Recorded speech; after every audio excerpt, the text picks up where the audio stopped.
Hey guys, welcome into another episode of Slightly Serious. I am Nick. I'm Zane, and we're back. We are. Apparently in the backyard. Yeah.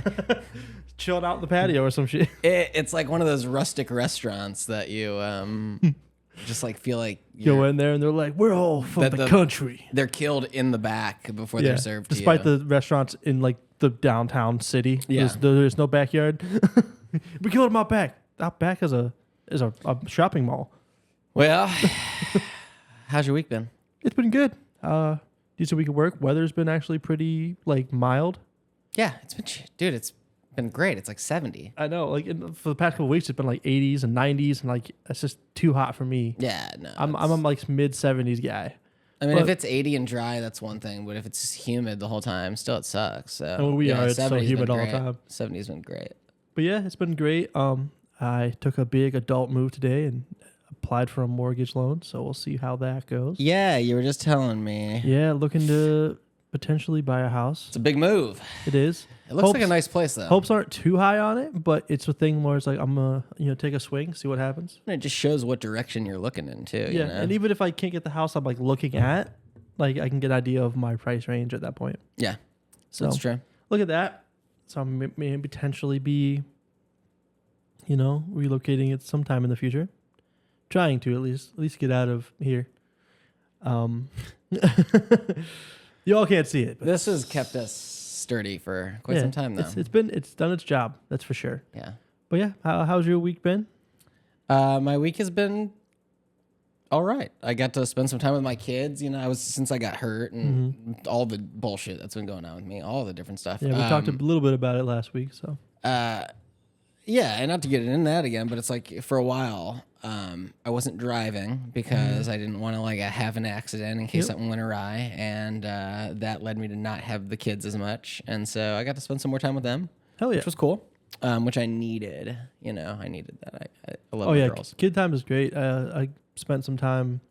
I got home. I saw you dancing on Snapchat on Saturday. bro. Went and spent some time with my girlfriend. Her grandma was in town. Yeah, because her parents are on vacation, so they're like house sitting for her mom, and her grandma came up to help with like babysitting her daughter because that's what her parents usually do. So we went over there, hung out, we had dinner, swam. Then there was an Italian festival in town. So you almost got to dance, and then you got the daughter skirted. gave me like 5 seconds of dance. There was time a video where it looked like Zane for a moment was about to be able to. He was like video, for a second. He's the camera, and you can see it, and then all of a sudden it looks like he's about to take the little girl's hand. And he's skirted. I got swerved. He got swerved. Big swerving. Yeah. She did it a couple times that night, but it was fun. Well, yeah. So I had kid time. You had kid time. Everybody likes kid time. It was a good time. And I enjoy it. Like I said, I don't have any kids of my own, but even just spending time with her and her daughter, like it's a very relaxing thing. And like I said, for me being somebody who spent so much of my time here cooped up playing video games or editing or whatever, like I don't leave the house. So this has been giving me more time out of the house, away, kind of more just socialization, and that's been good for me too. Yeah. You said, as somebody who, like we said, we've talked about it before, how much I just kind of hole up in here. So well, you did for a while. But I said with this, it's been helping a lot with getting me out. Yeah. So that's been nice. I've been enjoying it.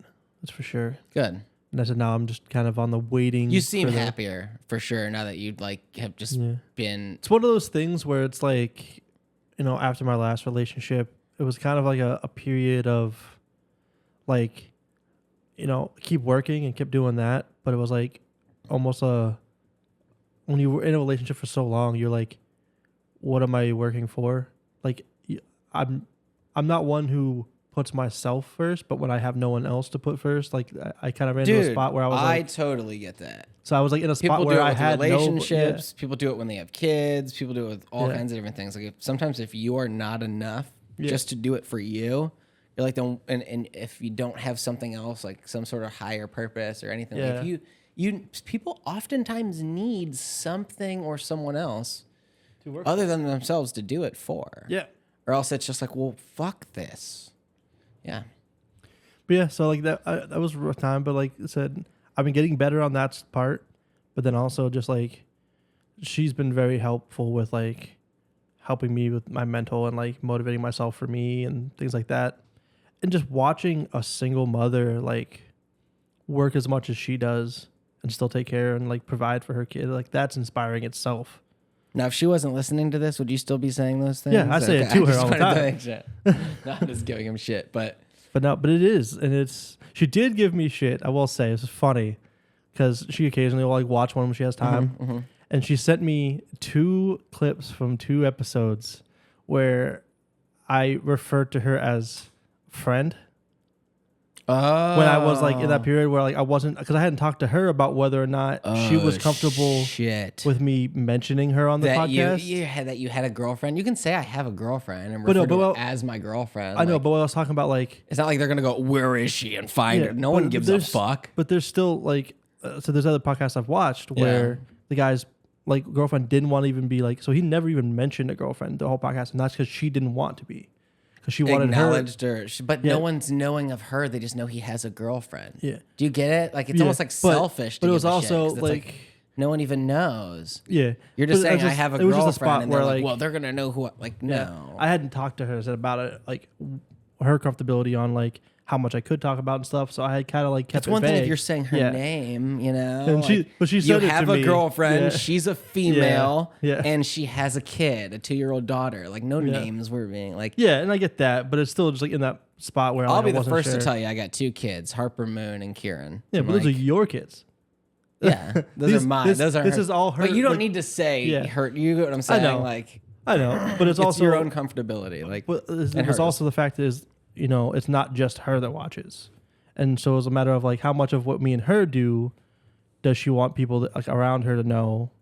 Because if they know you, they know us. Yeah, I see what you're saying. So that's why like I was like more hesitant on it. And she sent me like 2 clips or just like screenshots of that moment, and she just sent me the clip and was just yeah. And then like another clip, and she was like, oh, I see. And like she was laughing about it, like but she was just like, it was just funny. And she's like, I'm just a friend.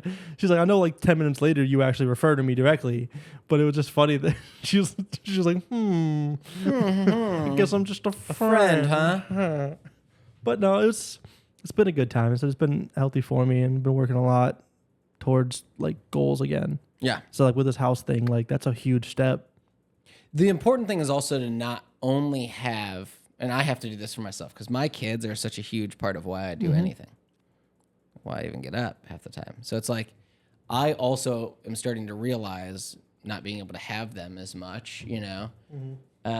One, being a single parent, was already only having them a certain amount. Now being hurt, you know, and not even hurt, but like also sick. Like we're trying to figure out what's going on with me. I'm having other sorts of issues. So it's like, while they're doing all these MRIs and everything, and while they're doing the biopsies and all these other things, it's like, for safety's sake, my own and theirs, and just like mental, physical, everything, I can only spend so much time. Yeah. I don't want to scare them if something happens too, you know? So it's like, now I even have less time, and it's like, I have to find a reason to still take care of myself for me, right? Now it's like even a matter of my health, to the point where if I start neglecting this, then, you know, I've neglected myself so long, which is probably part of the reason I'm so fucked up. In a roundabout way, I think the thing that helped me with like caring for me is still a part of it that is for the people around you. Because the better you take care of yourself, the happier you are, then the better you are for your kids and for the family around you.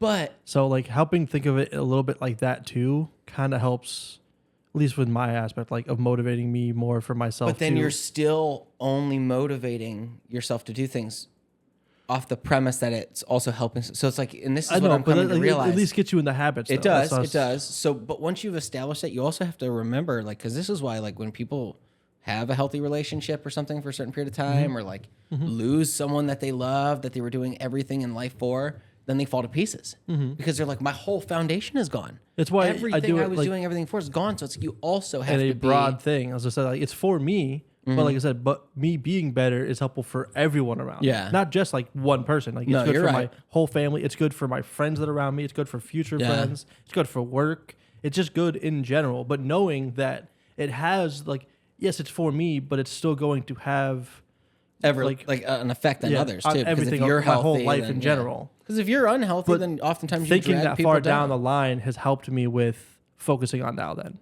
Because like even when it was for one person, I would still find myself not as motivated. Because you almost get complacent when it's just one person, and if they're sticking around, like in a relationship for 7 years, about 5 or 6 years in, you're complacent. You're like, I must be good where I'm at. She's still here, so then you stop trying to progress yourself. I did the photo thing again. Did it? Yeah. Yeah, I don't know why it does that. It just keeps recording. It just does one little second. It's like, all right. But so yeah, it's just now that I think of it more in a broad spectrum, it's helped a lot. Where it's not one person. It's like me being happier, I can help my family through something if they are going through something, and I'm not also sad and making it hard. We can just kind of all I can aid people. I'm better to be around. Like I'm better to be around myself. Flashing something up there. Does that mean it's acting crazy? The audio thing is just moving because it's dark now. They updated it. I see. So it's just a dark spot that moves. I just know sometimes our equipment acts I'll just do like a fucking weirdo. but no, it's been a good week. Been a good time. I said less time in video games and more time just trying to be with family. My sister's birthday was yesterday. I'm actually going to be shouting out her personal YouTube down below for this episode too. Because she doesn't put as much stuff up, but hers is more like life vloggy kind of things. But she's fantastic. Really proud of a lot of stuff she's doing. She does have her own company and stuff started up. So, Yeah, it's a bookstore, right? An online bookstore? Yeah. And then part of the proceeds go to something else as well, right? We're doing like proceeds going to stuff, but now she's got it in a different way. I don't have all the details, but I think she's like now officially like a non-profit bookstore type thing. Really? So I'm not sure how that all works, but she's a. So we'll have to look back into it as well. And if you're curious, what is it called? It's a Little Break bookstore. A Little Break bookstore? Mm-hmm. A Little Break bookstore. I'll have the link to the store itself down below for this episode. But yeah, I'm just proud of her. Something else to check out. It's her birthday. She's happy fucking birthday. 26. My little sister's 26. Wow. But yeah. Yeah, when your little sister turns 26, right? I'll be my 30. My youngest brother is 29. Yeah, you're gonna be 30. Yep. Wow. But yeah, and so there's a lot of family stuff going on. And you fucking old people. Went to a concert last week after.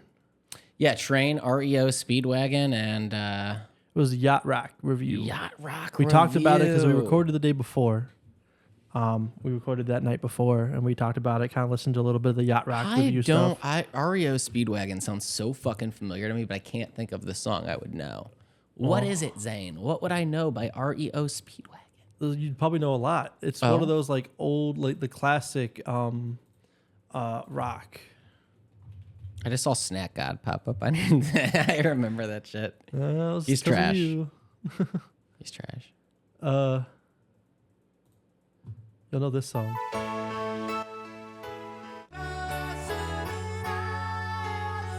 I know, yeah. Fight this feeling anymore.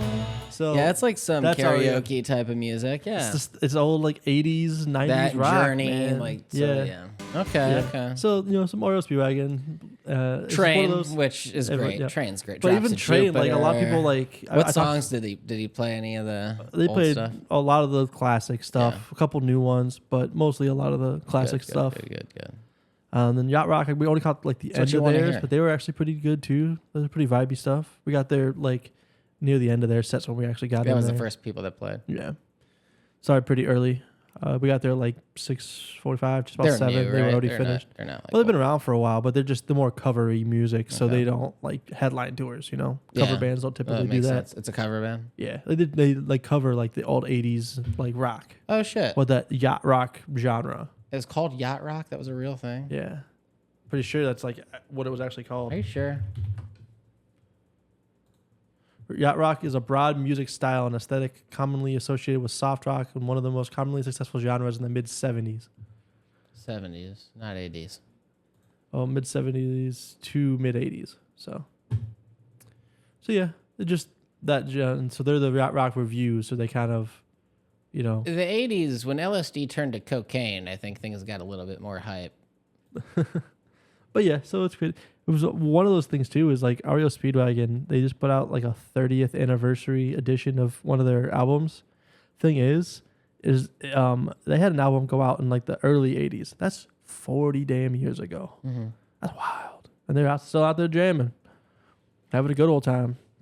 I mean, could you imagine like that was your job for fucking 40 plus years? It was just fucking playing music, vibing. That's your career. That's great. I mean, could you imagine if you walked into fucking Best Buy and you saw them behind the counter there? Wouldn't that be a little bit stranger? I don't think I would ever see them there, but it's just the fact that like they're still like they're getting up there and they're still out there jamming, having a good time. I can't figure out and then how this fucking hard drive is gonna fucking work. Well, wait a second, are you? He just starts. Are you the fucking lead singer of REO Speedwagon? He just starts. No, motherfucker, I'm not. Now you need to plug your hard drive into the right drive. You need to keep this stuff out of the water. Why is it wet? It's saturated. This motherfucking hard drive is corrupted. Now they need to open a musical Best Buy where everyone has to be like ex-Broadway fucking like stars. Yeah. Now it's like, what?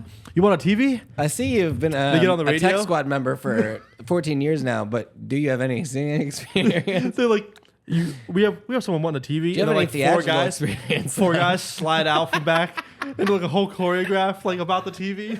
Like, this is a 55-inch. HDMI. But they like come in staggered like 50, 50, 55. We crack ourselves up. Dude, we have the dumbest ideas, man. One thing we have never talked about, I don't think, on here was our fake company. Schlongalong Incorporated? Our dildo. It would just deliver. Fucking. So Zane knew how to drive trucks. And I was like, one day we were just talking about how we would have, this is even before we actually came up with the podcast thing. And I was just like, we're just talking like, oh, we should have a company together one day so we can keep working together when we're no longer working together. And he's like, yo, I totally agree. I'm like, what would we even do? And he's like, I can drive trucks. And I'm like, that's true. Could it be like a moving company? He's like, or a delivery. Yeah. I was like, what would we deliver? He's like, oh, fucking bags of dicks or something. I don't know. I'm like, or 2 bags. He's like, but if we'd have to, he's like, what kind of, and then we came up along the lines of like, it would be called Schlong-along. You know, it's like, we'd just deliver a dong, take a schlong, like, or something like that. And before you knew it, it wasn't even like a part of us. Like, I would call him up and I would be like, Zane, what's up, bro? And I'd answer and be like, Schlong-along Incorporated. And I'd be like, Zane. And he's like, can I take your order, sir? Or I'd be like, yo, Nick. Like I'd call him and he'd be like, what's up? I'm like, bro, the shipment's behind. Yeah, the shipment's really fucking behind. I'm sorry, bro. I got the whole box of long dongs out, but the Danny DeVito's they're behind, but I can't get any of these things to get off the line. And we would have this, and people would, even my friend would be next, like, Nick, what the fuck are you talking about? Be in public, just Who talking. Who is that? Who are you on the phone with? I'd be at work with like the headphones in, just answering the phone call. Like, yo, man, I get. I lost a couple girlfriends that way. They were like, what the fuck is wrong with this dude? Who is he talking to? Are backhauled, but we need to at least put some Morgan Freemans in there and get them out. Exactly. And people in public are like, fuck's wrong with It's all about girth, Zane, okay? If we're even going to do this, we're not going to half-ass it, okay? You can't just have skinny minis going out on the line. You got no girth there. It was an epidemic. It plagued us for years, and it still does occasionally. But no, I meant to pull up the pictures, but I was going back through of what, Zane? What are you trying to pull up photos on my Snapchat, like the memories thing. Oh, and it goes back to when we were doing the work at the painting job. Or when we were painting and doing the like clearing off the roofs and stuff, and I'm like standing on the back of the truck, like balanced all haphazard. Dude, that's right. I have like videos and pictures of that. Yeah, that was still fun. Back in my memories on Snapchat. Dude. We were cutting trees, right? We were cutting trees, and we were clearing the branches off that one like shed. We were just doing all sorts of crazy shit. That was Matisco on the. We like picked up that whole fence that one week. We would fucking just like took the side by side out and just kept loading it with fence parts. Mm-hmm. And we tore that whole fence out and shit. Yeah, old Boy Scout camp.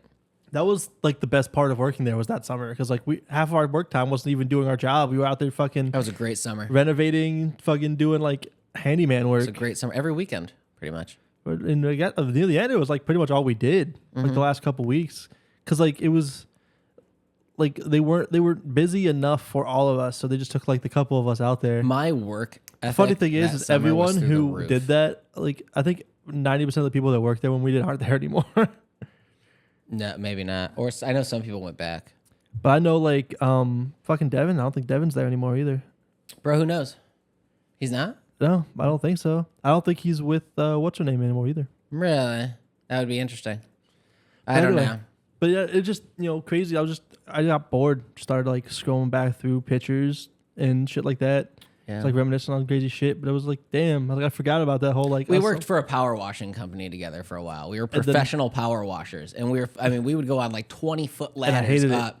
Power washing buildings, 30-foot ladders. I mean, like it was. The best part was concrete, man. I love doing concrete. Concrete was cool. Concrete wash and seals. My issue was the chemicals. We would use this thing like an algicide mixture, and it was just like having bleach poured on you all day long. Your feet would soak in it, be in your boots, eat through all your clothes. That's why I liked the concrete, because you didn't really have to use a lot of it. Like you could do it, but like I only really used it if it was like a really bad like spots. But I would do the whole drive or whatever like without chemicals. And then if it needed it, I'd go do touchy spots with it. Yeah. But for the most part, like I feel like I could have gotten by doing way less than I did, but I was so over. I mean, I was over the top with a lot of stuff. I went above and beyond. Yeah, I didn't do roof treatments. If I could avoid them, I did, because I don't like heights. I would like upsell them and then schedule them out. I was so someone else had to go back there and do the roof later. I was all about that money. Anything I could do to get extra money from people, I was. Yeah, I would upsell shit, but I was so reckless. I didn't like heights, man, and like some of those houses, dude, like you don't. You're up there, man. Or when the gutter fucking we weren't falls. allowed on the roof because we had to do it from the ladder because they didn't want us on the roof. So we're like on the ladder, like with a fucking pressure washer. Yeah, or you have like a sketchy gutter that's like half off the. Yeah. I'm telling you, man, it was a nightmare. I'm glad we're out. I would do like ranch style houses. I'm glad we're so rich and famous now. Yeah, obviously. But no, I mean there was. I learned a lot of cool stuff from there, and met a lot of cool people. I definitely learned a lot of things there, and I met you.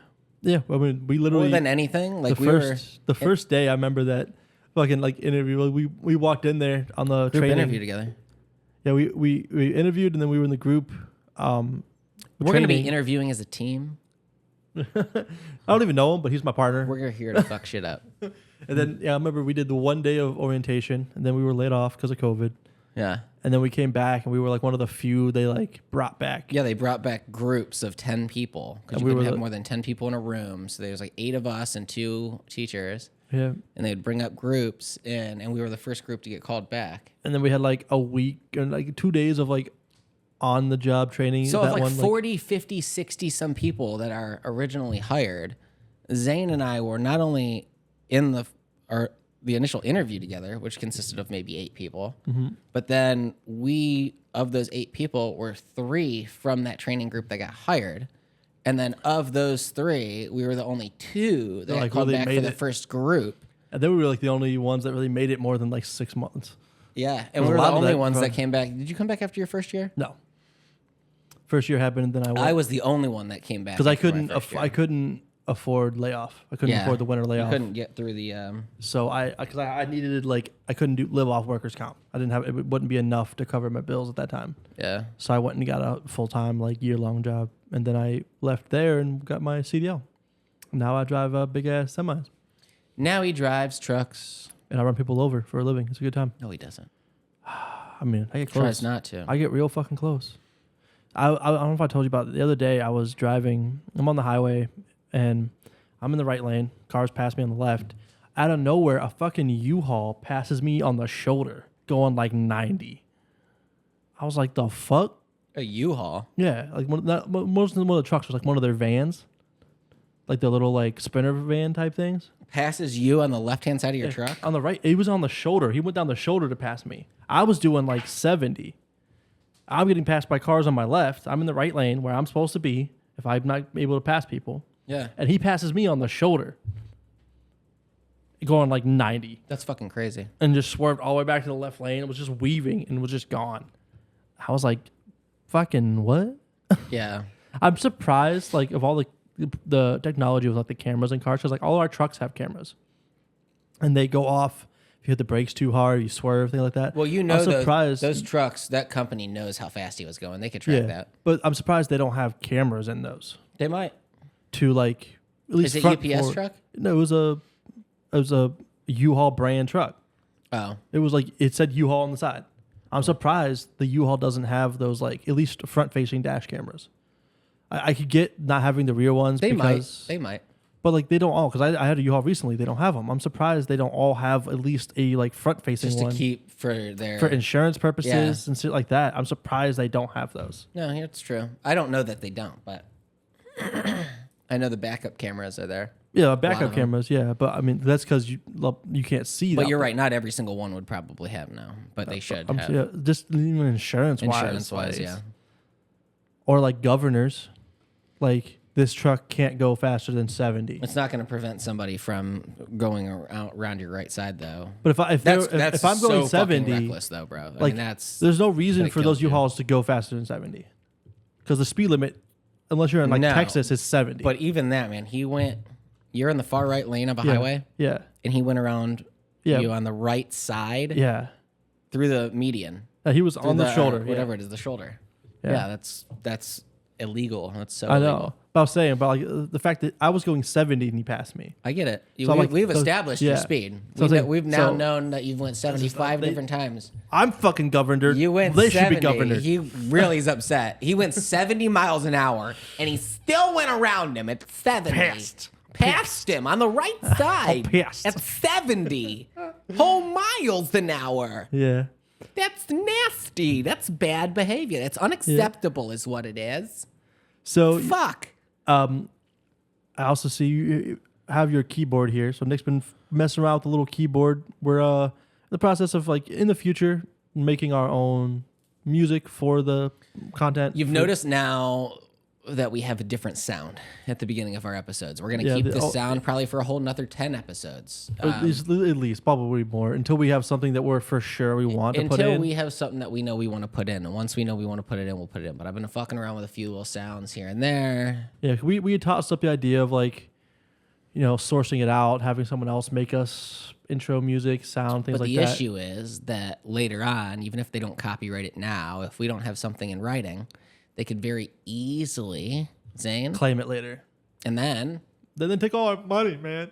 Take everything that we have. They could say, well, I own the rights to your video now because the song's in front of it. And I'd say, hey, so lick my asshole on we the have right this side. I have a copyright free one we have at the beginning, and then we're gonna make some unique shit that's just unique for us. Yeah. And then we will own it and no one can fuck with us. It's true. But so we brought that over here, we jam a little bit. He's doing some little loop layering. It's pretty dope. But it's a good time, and I look forward to it. It's gonna be a progress. Is that what that's called when you save a sound and then you layer it and you can? Yeah, when you like record a sound and it just kind of plays it on repeat, and then you kind of put another one that's loops, and then you just layering on top of it. Okay, so that's what I was doing. I was loop recording. Yeah, that's what like the people you ever seen like the artists that have like the sound pad. Yeah, and they like. So that's in theory what I'm doing there. You're doing loops, and then you're building a song with them. Okay, cool. Yeah, some of those loop artists are fucking wild. The ones that like actually like loop their voice and everything on top of it. Yeah. It gets. Well, I want to figure out how to use that more. I only know how to do certain parts of it right now, but that's still like it's been fun. I mean, what kind of keyboard it is. I mean, YouTube probably has all sorts of like videos on like what each thing does, and you see how many different fucking buttons. My brother has one too. My brother has one fucking massive. A little bit like I think it's more of a full keyboard and stuff. It's a little bit bigger, but he did it. It was a video online that I helped record. I watched him do it. He wrote a whole song. Did they get? They get a little bit wider. It's just the keys get bigger, is what you're saying. More, and then he has like something like this. Like I don't think they ever give you more keys, right? They wouldn't give you more keys. There's always the same number of keys. No, you can get a wider one because like a full grand piano has more keys than that, so you can get bigger. How many keys are in a full grand piano? I thought the keys were just bigger. No, it just gets more of them. It just goes to a wider range, so it goes higher and lower. I think it's like 88. Yeah, 88. 80. Oh, that's definitely not 88. Yeah. No, grand piano is definitely wider because that's why you have to like you can literally go like side to side with it. I wonder how many that is. 50 something. What kind of keyboard is that? Casio, electric Casio keyboard. Electric piano or something. 88? There's not. Is that 88? I mean, it looks like it can have 70, 76, 61, 44, and 32. Like they have a varying number depending on. He's counting now, so we'll have an answer here momentarily. 38 white, and then 10, 15, 20, 25 black. So like 61, 63, 50 something, maybe 60 something. Yeah, I wasn't paying attention. So to like 20. What I said, but yeah, so still like 20 less than a full. Mm-hmm. But it'd be like 10 more on each side. Okay. So yeah, but he has one, but he also has like this, like the touch pads. Oh, that's cool. Where he can like use one, record another sound. So then you can like do layer. stuff with that, right? In theory. Well, with this, I could like, it wouldn't be like on the fly like that. I'd have to like individually record it and then do things like his is on the fly. Like, he just touches it, can do a thing, touch it again, it'll just play it on loop, and then he'll touch another one, do a different sound. Mm-hmm. So he builds it like from scratch. He just uses each one for. I can't build it from scratch. I have to find a one and. Well, you might be able to. It just depends on maybe I can. What you'll have in there. But his we have the video of it. Like I watched him record it. I'll just play a little bit of it. You can see. Who is this again? This is my brother.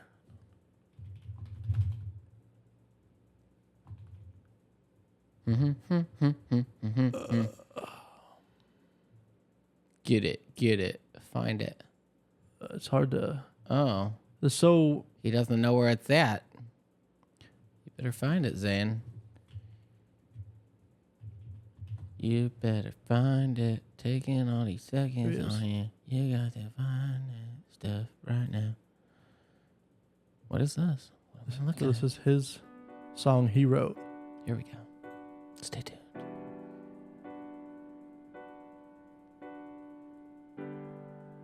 You see how like much wider his is? How it goes way out here. Yeah.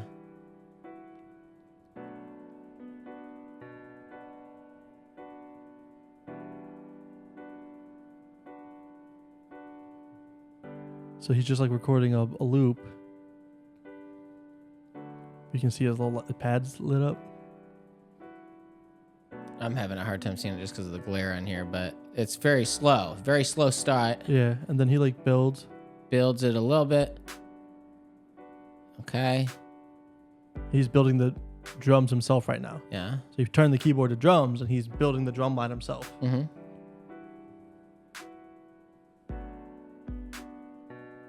Very relaxing. So then, he lets that ride a bit. Yeah. Got it. Okay, keep going. Forward. Now he's doing the bass line. Mm-hmm. But then he lays the bass line down. So now the whole now back he's picking track, up a guitar. Yep. And then he plays his guitar. He solos it over top of it. Okay.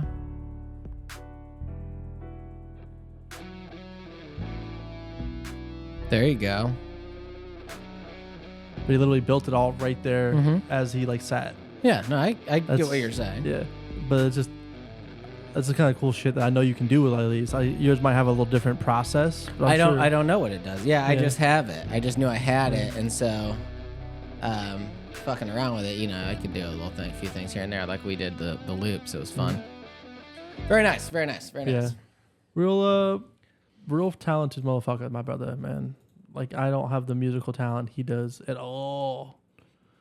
But, he fucking kills it. You see him a lot? Sometimes.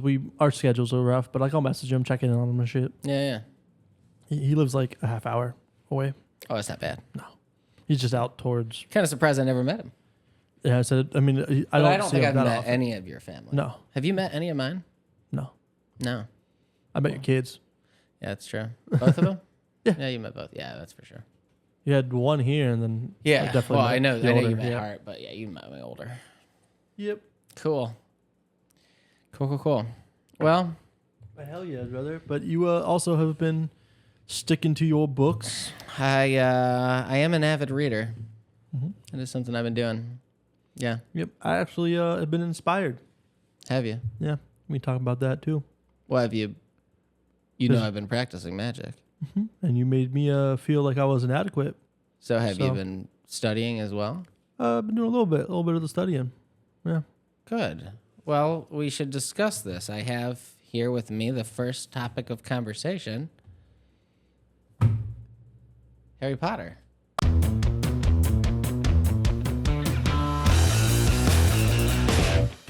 And the thing about Harry Potter is it's got a lot of books to it. And now I've finally made it to number 6. And it is Harry Potter and the Half-Blood Prince.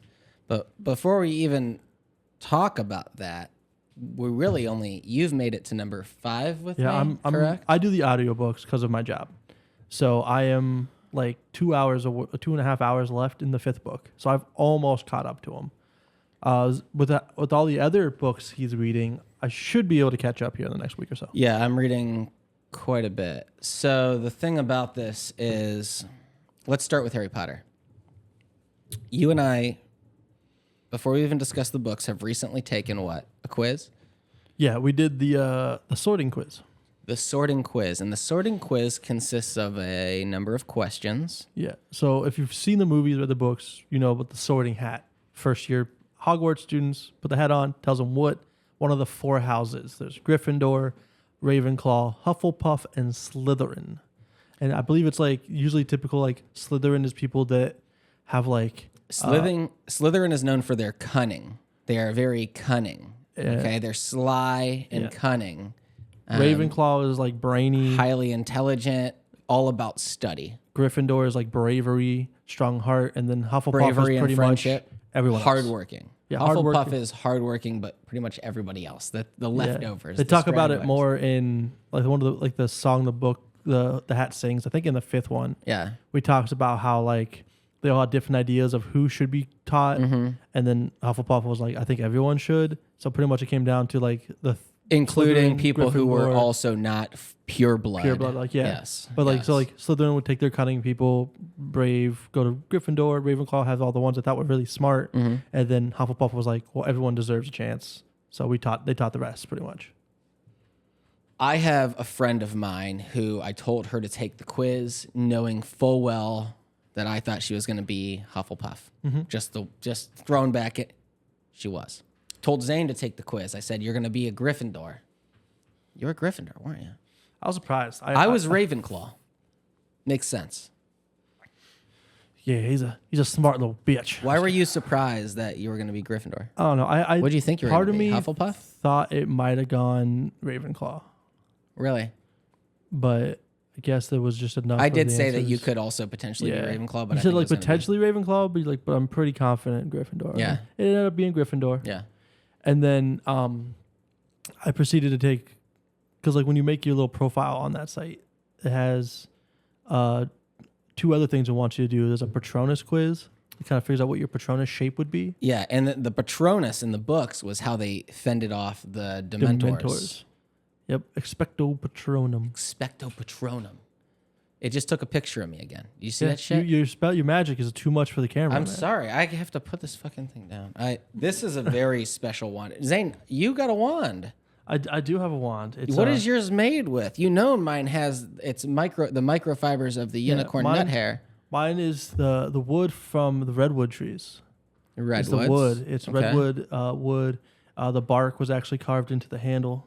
Mine's morning wood, so that's already our woods are different. And yours is it's what now? So it was the elder wood, like wood here. The bark was made into the handle, and then there is the tail from a honey badger.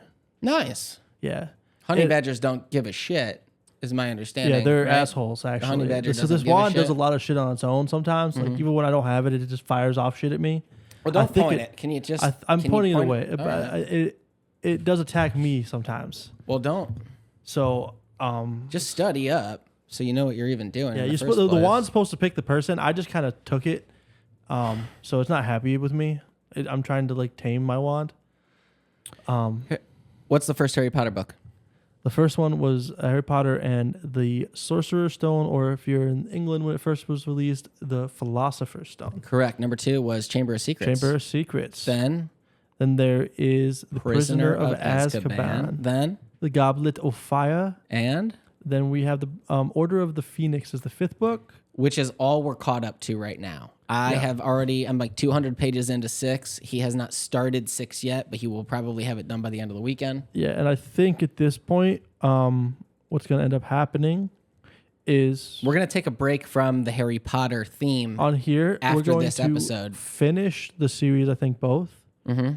And then we'll kind of wrap up the last 2 books. After we both finish 6 and 7, we'll wrap them up. And we have some other things planned to go with that. So look forward to that. Mm-hmm. That site that we did the sorting quiz just has a lot of stuff to offer. So we think we're going to do some games and stuff. See how well we've actually comprehended the throw content some stuff maybe on the sister channel with it attached to it. But this will be our final Harry Potter episode until we finish the series. Might be a couple episodes down the line. Mm-hmm. We don't want to, keep cramming Harry Potter into your face. He's got other books that he's been reading too. I do need to get some other stuff done as well. Yep. Give us I'll some time probably to finish the series down. and probably go catch up on some other series myself. But yeah. Outside of Harry Potter, as you know, I've been reading Ritual, which was Damien Eccles and also his wife Lori Davis. Co-wrote it with him, which I didn't say that originally last episode, but that's true. It was Lori Davis and Damien Eccles, and I'm only about 70 pages into this one. It deals. You said it was like. Not this one so much. Yeah. The other one by him definitely takes its time. These are smaller practices and meditative practices primarily so far, being 70 pages in, that are like grounding rituals. Here, I'll just go basically through the index of it. I guess the contents rather. Part 1 is working with energy. So it's nourishing the aura, the fourfold breath, how to pray, tree of life energizing ritual, directing energy to the hands, energy circulation with others, angelic energy, using elemental energies, drawing on the energy of places, a lot of that. Part 2 is grounding and purification. Man just said, fuck the energy circulation with trees. He said, Did I skip it? You skipped the trees one, man. Oh, how do you see that from here? Oh, there's so much. Okay. Part 2 is just grounding and purification. Just different things like grounding exercises, a vacuum for anxiety and overwhelming. With the earth. Yeah, like just different that sorts one's of things. Like the cleansing section, stones. I feel like that's the section that all those girls that are all into like their crystals and shit. Yes. And they're like, what's your sign? What's your sign? My crystals, they were charged by the moon. I need to charge my crystal in my ass tonight, but I typically do it under moon water, so I'm just not sure how it's going to work. We'll see. I feel like that's the section for them. Subscribe to my OnlyFans. And if you are one of those, I apologize. If it helps you, I love it. It's just one of those things, especially when like I was in the dating phase and how many girls would like bring that up, and I was like, I don't give a shit. Some things you just hear over and over again, and they just kind of drive you nuts. But no, I mean it's been all right. This one, of all the things I've read, seems the most trivial. Mm-hmm. It's just more of like meditation type deal so far, like a mental magic type of thing. It's like a personal health kind of thing. Damien Eccles did do this one. This is high magic with Damien. That's the one you said where it's like it takes a long time. This one starts you with a general understanding of breathing exercises. Mm-hmm.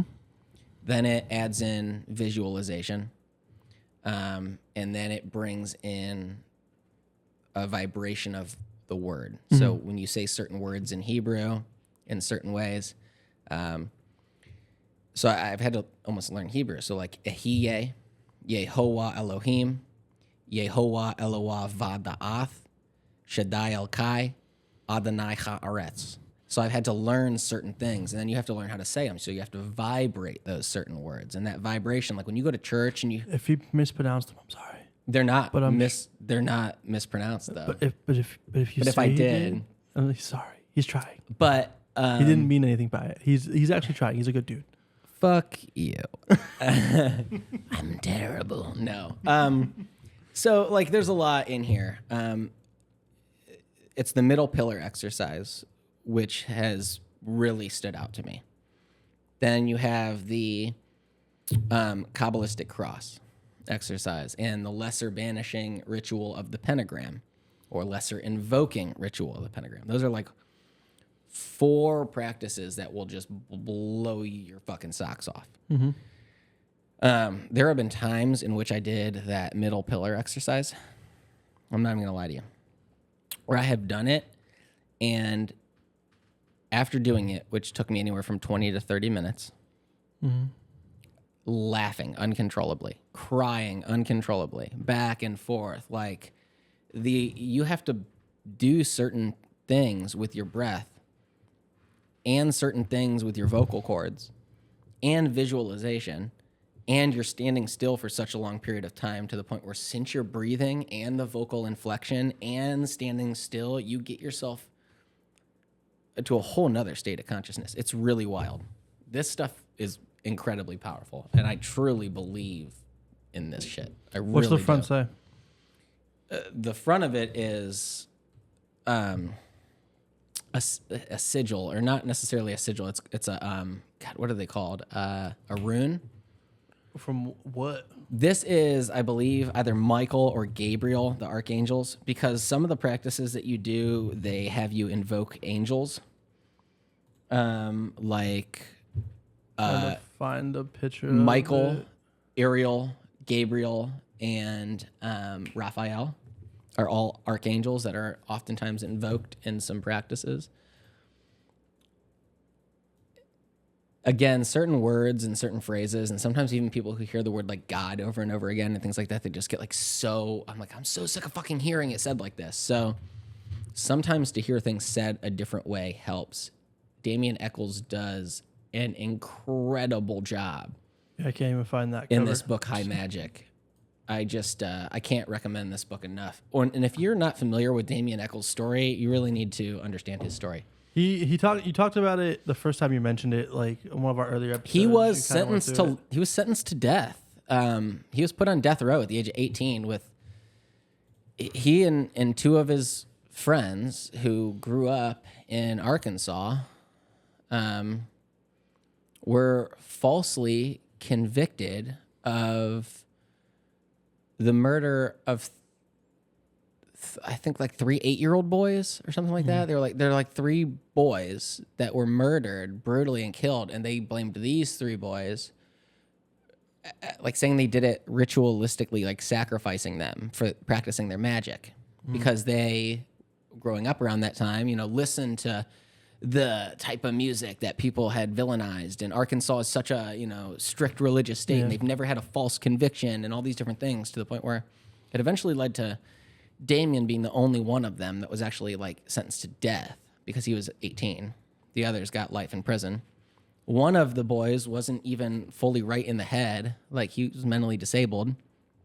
And Damien spent so much of that time on death row being trained by like Zane, Eddie Vedder, and Johnny Depp even got involved at one point or another. There had been documentaries that had been made, like, get this fucking kid out of here. He's been falsely convicted. And he had to put up with so much brutal hardship in there, to the point where he had to find other ways of coping. Mm-hmm. And eventually, since it got to the point where he was able to not only learn the history of magic, which brings me to the Book of Thoth, which we worked on pronunciation with this the other day because it's an Egyptian god. And a lot of times I do pronounce things incorrectly because I'm reading them contextually. Even with this, though, there are ways to not only look it up and verify it, but also he shows you how to pronounce it. He like tells you phonetically.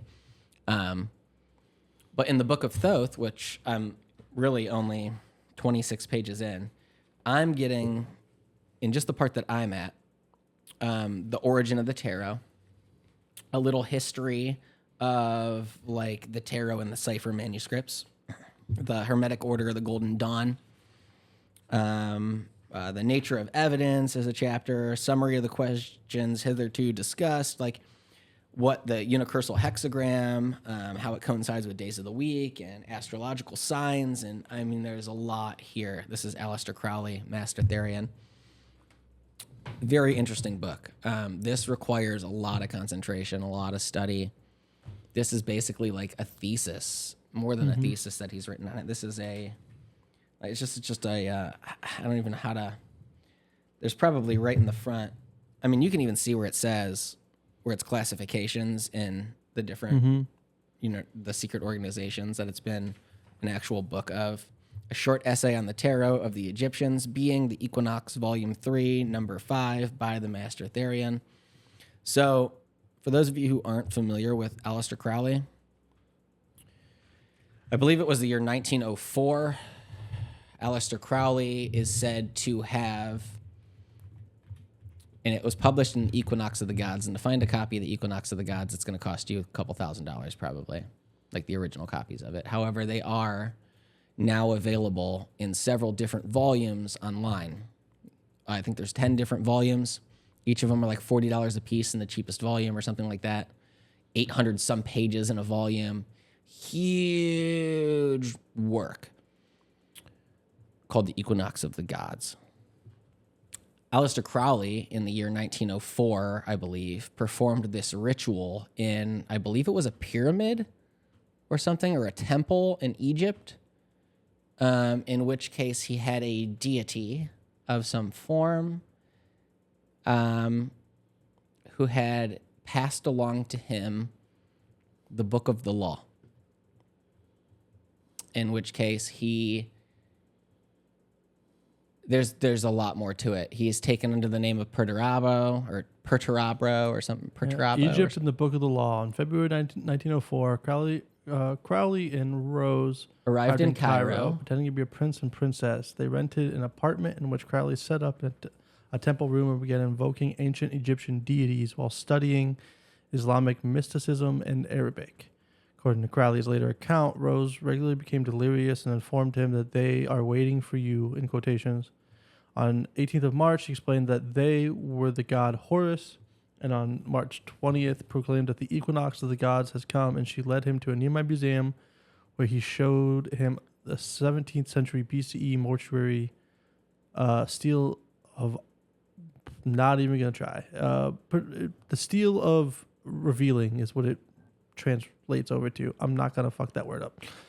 Crowley thought it important that the exhibit's number was 666, the number of the beast in Christian belief, and in later years termed the artifact the stele of revealing. Yep. So later statement said he heard a disembodied voice identifying it as the Aiwass, the messenger of Horus, or Horpakrat. Crowley said that he wrote down everything the voice told him over the course of the next 3 days. And titled it the Book of the Law. Yeah. It said that... I've read the Book of the Law. I did. So I read a lot of Crowley a couple years ago, and I'm not going to lie, I had to take myself to the psychiatric ward afterward. I got into a lot of the Book of the Law. I read the Book of Lies. I was reading a lot of like high magic stuff. I even have this book, Liber Null, which was a part of. So there are real organizations. There are real orders. Like people who think like the Illuminati is not real, you are wrong. That is a real organization. Just like Freemasons are a real organization. There are a lot of real secret organizations. There's been men and women, and some that are men and women, and some that are all men, and there's all been all over the ages. And these secret organizations aren't necessarily evil, or even if they're unknown. And a lot of times you can't become a part of them unless you know somebody who's a part of them. And a lot of times their textbooks for those organizations cost thousands of dollars. Think about like Scientology and all the books that it would take like to really be qualified. Now, over the years, I have acquired several of these real books. One of them being, the Book of Thoth is a little bit easier to acquire, quite easier. You can find it quite easy. But other ones, you really have to know how to look them up. Like look up the Book of the Law, look up the Book of Lies, look up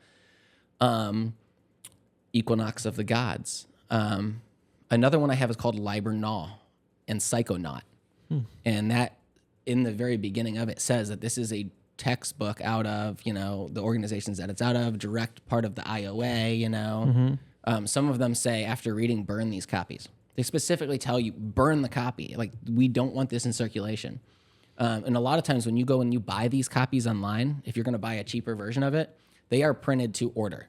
They are not something that are sitting on a shelf. You buy it, it registers you bought it, it sends it to you, it prints it the day that you order it. Mm-hmm. And you'll see by the time you get it a week later, the print date was just, that's how my copies are for a lot of those books that I've had to order. And then they say after reading it at the very back, it says, I want this copy burned at the end. If you don't burn it, that's on you. You know what I mean? But it's like, you don't have to do it. And I haven't, but that goes to show you that those are textbooks that are from the organization. They don't want other people. They don't want it just, passed around. It's supposed to be, if you know about it, you order it, but don't share it with people who don't. It's not just for that. But so there's some things like that.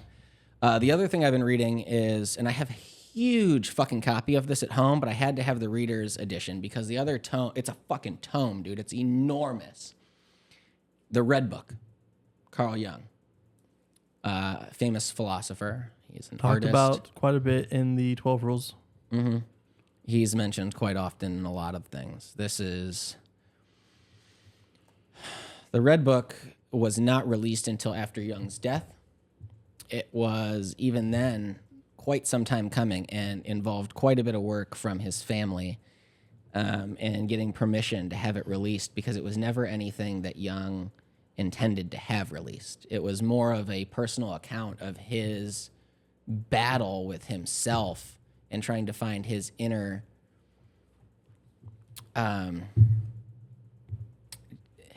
there's a theory that we have everything that we need already within ourselves. Mm-hmm.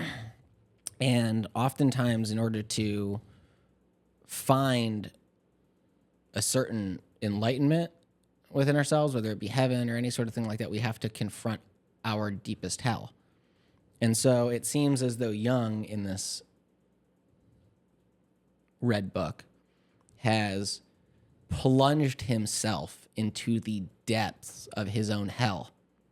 And like Dante Alighieri, being led by Virgil, walks from the inferno through purgatory into his own paradise.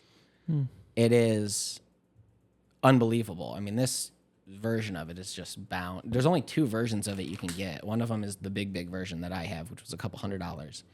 And then there's this one, which was like, I don't know, anywhere from 30 to 50. And it's bound, it's like a Bible, I mean, it's very well bound. I've been reading that. I've also been reading the Bible because as someone who grew up Roman Catholic and pretty much denounced that as being the way I really look at the world and taking things from so many other aspects. I've read the Bhagavad Gita, the Upanishads, I've got the Quran at my house. I've got the Holy Bible. I've got books on high magic. I've got, the Tao Te Ching. There's so many things that I've studied, but I've never fully really read or studied the Bible, especially as an adult. So what I decided to do, this version of it that I have is one that my mother got for me, and she got it for me specifically because I'm one of those people that, I really do like things written as they were originally written, but the Bible is something that you cannot find as it was originally written. And it's been translated so many different things in so many different ways. So she found a version of it for me that not only I read the explained version of this translation, but which helped me appreciate it more because I could understand that the people who translated it with the best of their ability to really get everything they could in here. And I already know that the Bible... Is that the New International Version? Yes, New International NIV, Version. yep. Yes, it is. So, and I know going into this to read it not necessarily literally, but I'm looking for hidden ideas and meaning in it because they're... it's a lot of... Damien Eccles even says that the Bible's the greatest book of magic ever written if you know how to read it. Mm-hmm. If you actually know how to read it. And there's a lot of things that correlate, like we were talking about Hebrew correlates to numbers, and there's different things that align with this and that. There are things that you can find in here and keys that you can use to help you decipher other things. So this I've been reading as well. I've also been reading this book by John Snelling. It's called The Elements of Buddhism. This has been really, really interesting because, and this I'm like 38 pages in, and I've gotten through the entire introduction, which was just beautiful. But the introduction consists of not only like a history of how Buddhism spread, but it also consists of the different types of Buddhism. And I don't know how to pronounce this. It's like Shakyamuni or something of that sort, but Buddha, the early years, shows the different spread of it, enlightenment, the teaching career of the Buddha, the final year. Then it's got Indian Buddhism, basic Buddhism. Goes on to Mahayana, goes through to Vajrayana or Tantric Buddha, the Buddhist diaspora, the Southern transmission, goes through the whole map of the spread of Buddhism there. The Northern transmission, right? Got Western transmission, contemporary Western trends and issues. So now I'm on part 4, Wisdom 1, the basic teachings. Thought it would be interesting to just kind of like really get in depth with that, especially since I went into a used bookstore recently, and half the books, if not 75% of the ones that I end up grabbing, said directly on the back of it, like, not for sale. These are like something texts. And I looked at them, and aside from this one, all the other ones I got, Zane, are actual Buddhist textbooks. Like how I was talking about those other things belong to the IOA. These are ones that you can't even go online and buy. These have to be handed to you from like a monastery. So I have all these texts at the house now, Buddhist texts, like true. He's gonna come in here and just be sitting, just right. The only other thing that I've been reading, getting a little bit of weight too. This is not the real cover for it. This was a book that was given to my mom by my uncle, her brother. And the book itself, this hardcover, was so fucking disgusting to look at. You didn't even want to hold it. It was like motor oil on it and everything. It just looks so gross. So she put this cover on it, and it's called How to Be Perfect, the Correct Answer to Every Moral Question. And it was written by the same guy who did the TV show The Good Place. This alone, I'm not going to tell you anything about this book. All I'm going to do is Michael Schur with Philosophical Nitpicking by Professor Todd May. All I want to do is read to you the contents. Page 1, Introduction. Page 9, a few questions readers might have before we get started.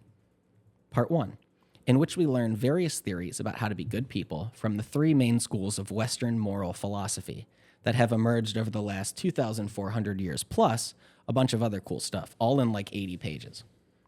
Chapter 1, should I punch my friend in the face for no reason? Chapter 2, should I let this runaway trolley I'm driving kill 5 people, or should I pull a lever and deliberately kill 1 different person? Chapter 3, should I lie and tell my friend I like her ugly shirt? Chapter 4, do I have to return my shopping cart to the shopping cart rack thingy? I mean, it's all the way over there. Part 2, in which we take everything we've learned and we start asking some tougher questions, and we use the stuff we've learned to try to answer them, and we also learn a bunch more cool stuff. Chapter 5, should I run into a burning building and try to save everyone trapped inside? Chapter 6, I just did something unselfish, but what's in it for me? Chapter 7, yes, I bumped into your car, but do you even care about Hurricane Katrina? Chapter 8, we've done some good deeds and given a bunch of money to charity, and we're generally really nice and morally upstanding people. So, can we take 3 of these free cheese samples from the free cheese sample plate at the supermarket, even though it clearly says 1 per customer? Part 3, in which things get really tough, but we power through and complete our journeys, becoming perfectly virtuous and flourishing and deontologically pure happiness-generating super people. And also, there's a chapter with some cursing in it, but it's for a good reason. Chapter 9. Oh, you bought a new iPhone? That's cool. Did you know that millions of people are starving in South Asia? Chapter 10. This sandwich is morally problematic, but it's also delicious. Can I still eat it? Chapter 11. Making ethical decisions is hard. Can we just not make them? Chapter 12. I gave a 27-cent tip to my barista, and now everyone's yelling at me on Twitter just because I'm a billionaire. I can't even enjoy the soft-shell crab rolls that my sushi chef made for my private dirigible trip to the Dutch Antilles. How is that fair? Antilles? I don't know, but whatever the fuck that is. Chapter 13, I screwed up. Do I have to say I'm sorry? And Coda, okay, kids, what have we learned? So it seems like really funny, and it's very tongue-in-cheek, and I've been reading it I'm on page 28 of that. So I got a lot of good stuff.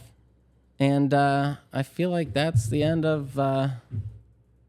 That's all the books you read? Set up with plenty of shit?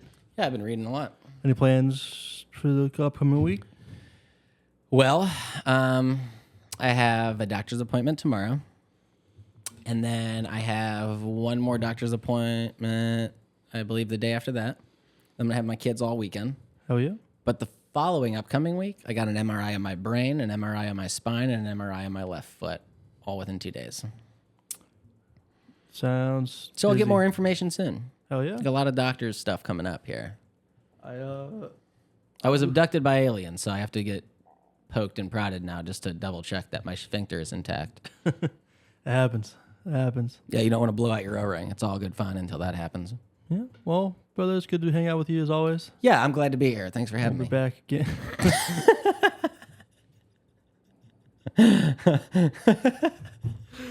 Oh, fucking hate it. Say hello to your mother for me. Yeah, tell somebody you love them. Like, subscribe, comment, do all that shit. Check out the channels listed below. Do it. We'll see you next week.